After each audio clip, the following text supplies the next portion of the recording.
Today we joyfully remember Saint Fulbert of Chartres. He was born in the 10th century in Italy.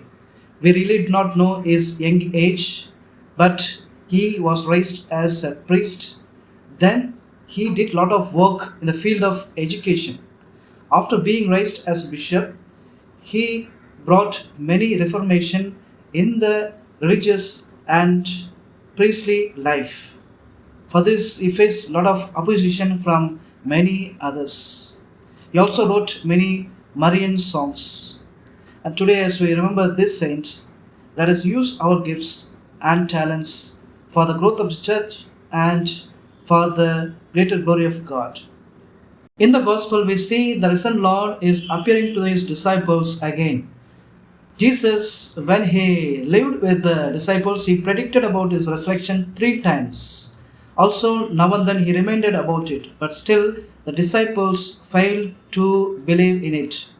They were disheartened, discouraged, they lived in fear, confusion, and doubt. They wanted to go back to their own way of life, to their old works. That's why in the gospel we see that Peter is taking back the work of fishing again. He found nothing, and Jesus, the risen Lord, appeared to them and said, "Cast out your nets right side." Now Peter got into the water, rushed towards Jesus.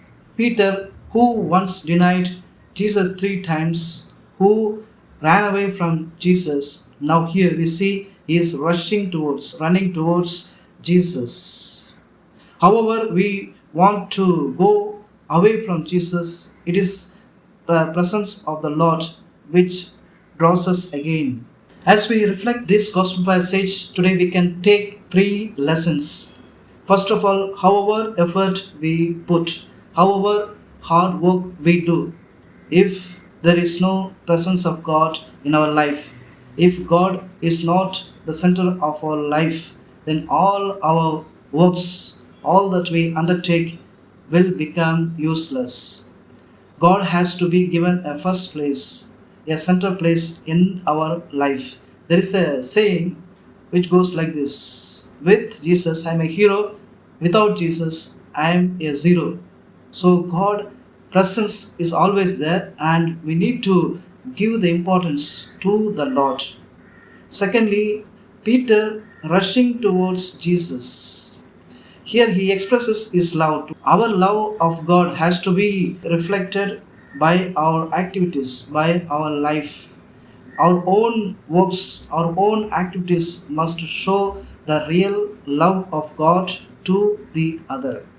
And thirdly, Jesus is cooking food for the disciples. Jesus, who multiplied 5 loaves and 2 fish, now here is cooking food and giving to the disciples. It is in the Eucharist the Lord is coming to us, and we find the real consolation, joy only in the Eucharist. Like these disciples, let us go to the Lord to have and feel His presence.